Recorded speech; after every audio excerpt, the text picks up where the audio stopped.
दोस्तों, क्या रामायण सच में हुई थी? ये सब बस एक मनगढ़ंत कहानियां हैं। इसके ऊपर कई बार चर्चाएं हो चुकी हैं। कई लोग हैं जो इसे सच मानते हैं, लेकिन कई ऐसे भी लोग हैं जो आज कहते हैं कि सब एक मनगढ़ंत कहानी है, क्योंकि ऐसा हो ही नहीं सकता। लेकिन आज के वीडियो रामायण को काल्पनिक मानने वाले को हिला कर रख सकती है। आज हम आपको वैज्ञानिक रिसर्च के कुछ ऐसे सबूत दिखाएंगे जिन्हें देखने के बाद आप ये मानने को मजबूर हो जाएंगे कि रामायण बस एक धार्मिक किताब और मनगढ़ंत कहानी नहीं है, बल्कि रामायण सच में हुई थी और श्री राम, रावण, हनुमान जी ये सब सच में मौजूद थे। और यही सब बातें जानने के लिए इस वीडियो के अंत तक जरूर बने रहे। आप देख रहे हैं नॉलेज गुरु हिंदी यूट्यूब चैनल। ऐसे ही इतिहास का नॉलेज लेने के लिए इस चैनल को सब्सक्राइब कर सकते हैं। रामायण भारत के सबसे प्रसिद्ध ग्रंथों में से एक है। भारत में रामचरितमानस का पाठ पूरी आस्था के साथ होता है। महर्षि वाल्मीकि द्वारा रामायण में भगवान राम की संपूर्ण जानकारी लिखी गई है, और लेकिन कुछ लोग भगवान के होने पर ही सवाल उठाते हैं और रामायण को केवल कहानियों से भरी किताब मानते हैं। रामायण के अनुसार भगवान राम ने अधर्मी रावण को मारकर धर्म की स्थापना की थी। ज्यादातर लोगों का सवाल होता कि क्या भगवान राम वाकई धरती पर पैदा हुए थे? क्या वास्तव में रावण के 10 सिर और 20 भुजाएं थीं? क्या हनुमान जी अपनी इच्छा से अपना रूप बदल सकते थे? और इन सब बातों की वजह से ही कई लोग रामायण को झूठ समझते हैं। मगर आज हम वैज्ञानिक अध्ययनों के आधार पर सिद्ध कर देंगे कि रामायण में वर्णित घटनाएं पूर्णतया सत्य हैं। नंबर 1, रामायण कालीन हवाई अड्डे। जितना हम रामायण को भारत में मानते हैं, उतना या फिर कहूँ कि उससे भी ज्यादा श्रीलंका में माना जाता है। और इसीलिए श्रीलंका में रामायण अनुसंधान टीम ने रावण के रामायण काल के 4 हवाई अड्डे खोजने का दावा किया है। पिछले 9 वर्षों से यह ऑर्गेनाइजेशन श्रीलंका के कोने कोने की छानबीन कर रही थी। यहाँ उन्हें कई जानकारी और अवशेष मिले, परंतु 4 सालों में लंका के दुर्गम स्थानों की खोज के कारण रावण के 4 हवाई अड्डे हाथ लगे। रामायण अनुसंधान टीम के अध्यक्ष अशोक कैंथ का कहना है कि रामायण की लंका वास्तव में श्रीलंका की है। यहाँ कुषाण, गोड़ा गुरु लोपो था तो पूला, कंदा और वरिया पौला नामक 4 हवाई अड्डे मिले हैं, और इन्हें हवाई अड्डों से रावण पुष्पक विमान को आसमान में उड़ाता होगा। और ये हवाई अड्डे न सिर्फ ये बताते हैं कि रामायण सच में हुई थी, पर यह भी बताते हैं कि इसमें लिखी गई सारी बातें जिन पर हमें यकीन नहीं होता, वह भी सच हैं। नंबर 2, रावण का महल। रामायण के अनुसार रावण सोने की लंका में रहा करता था, जिसे हनुमान जी ने जला दिया था। श्रीलंकन गवर्नमेंट को श्रीलंका में एक ऐसा महल मिला है, और यह दावा है कि महल रामायण काल का है। इस महल से कहीं सीक्रेट रास्ते निकलते हैं जो उस महल को शहर के अलग अलग जगह से जोड़ता है।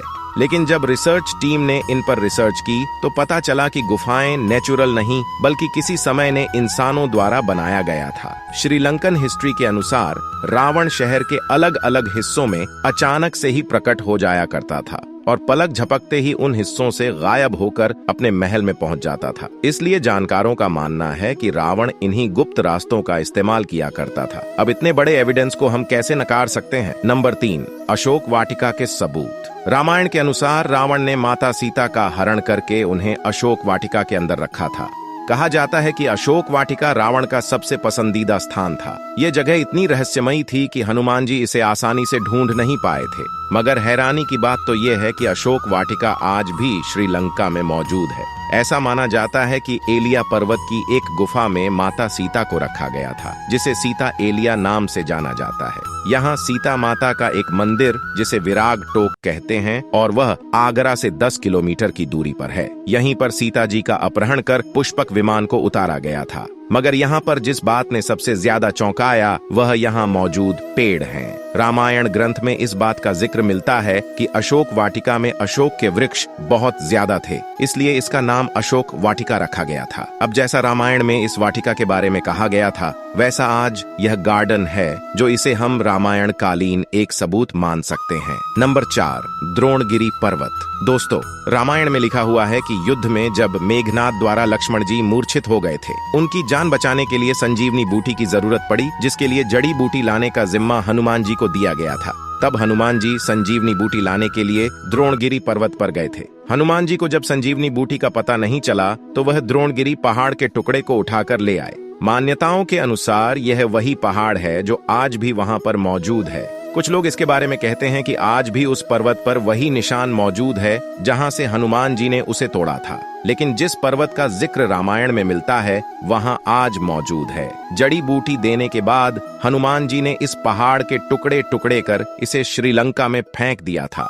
जहां इस पहाड़ के टुकड़े गिरे वहां के पेड़ पौधे और जड़ी बूटी बाकी जगहों से अलग होती हैं और सच में श्रीलंका में कई कमाल की जड़ी बूटियां मिलती हैं। श्रीलंका में हिमालय की जड़ी बूटियों का मिलना इस बात का पर्याप्त सबूत है कि लक्ष्मण जी को संजीवनी देने की घटना पूर्ण रूप से सत्य है, क्योंकि ये जड़ी बूटियों के पौधे उसी स्थान पर मिले हैं जहां पर लक्ष्मण जी को संजीवनी दी गई थी, जबकि दूसरे हिस्से में इस प्रकार की कोई जड़ी बूटी नहीं मिलती। नंबर 5, राम सेतु रामायण। सच में इसका सबसे बड़ा प्रूफ है राम सेतु।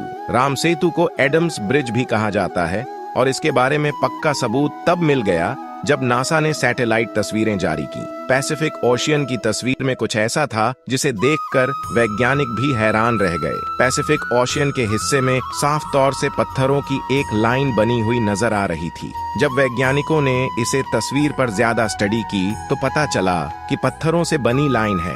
भारत के धनुषकोटी से श्रीलंका के मन्नार द्वीप तक बनी हुई है, जो लंबाई में करीब 30 किलोमीटर तक हो सकती है। पैसिफिक ओशियन में जिस हिस्से में नासा के वैज्ञानिकों के पत्थर से बना पुल नजर आया था, यह वही जगह है जिसका जिक्र रामायण में मिलता है और अमेरिका के एक आर्कियोलॉजिकल रिसर्च टीम ने भी अपनी रिसर्च में इस बात का दावा किया था कि तमिलनाडु और श्रीलंका के बीच मौजूद राम सेतु वह असल में एक मैन मेड ब्रिज है जो कई हजार साल पहले इंसानों ने बनाया था। माना जाता है 15 शताब्दी तक यह है पैदल पार करने लायक था, लेकिन इतना ज्यादा समय बीत जाने के कारण यह पुल अपने पूर्ण स्वरूप में नहीं रहा। वैज्ञानिक दृष्टिकोण से इस फैक्ट को हम रामायण के एविडेंस के रूप में देख सकते हैं। नंबर 6, सुग्रीव की गुफा। बाली के डर से सुग्रीव जिस गुफा में रुके थे वह गुफा आज भी मौजूद है। रामायण के अनुसार बाली ने दुंदुभी नामक राक्षस को मारकर उसका शरीर कुछ दूर फेंक दिया था। हवा में उड़ते हुए दुंदुभी के खून की कुछ बूंदें मातंग आशी के आश्रम के ऊपर गिर गई।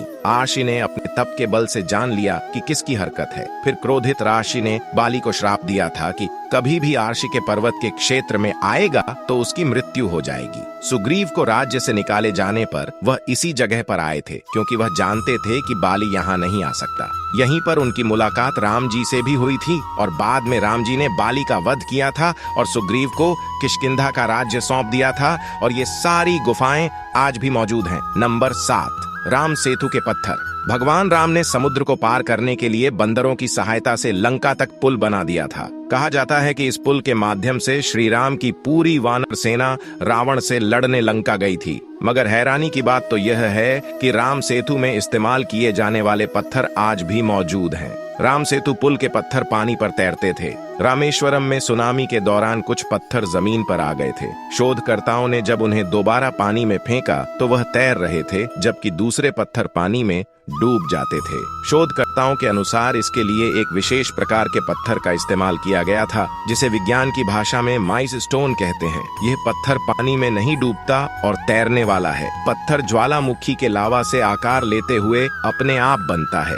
ज्वालामुखी से बाहर आता वाला जब वातावरण से मिलता है तो उसके साथ ठंडी या उससे कम तापमान की हवा मिल जाती है। यह गर्म और ठंडे का मिलाप है। इस पत्थर में कई तरह से छेद कर देता है, जिस कारण यह पत्थर पानी में नहीं डूबता।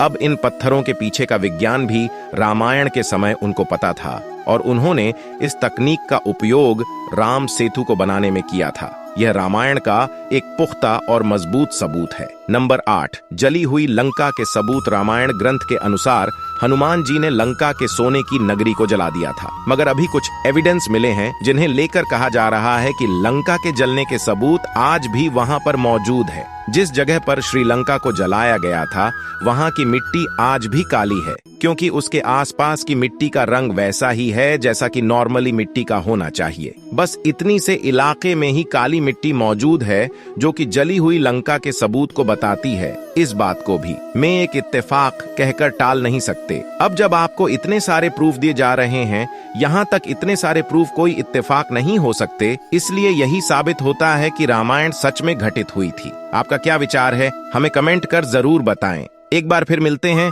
एक और ऐसी दिलचस्प वीडियो के साथ। तब तक के लिए बहुत बहुत धन्यवाद।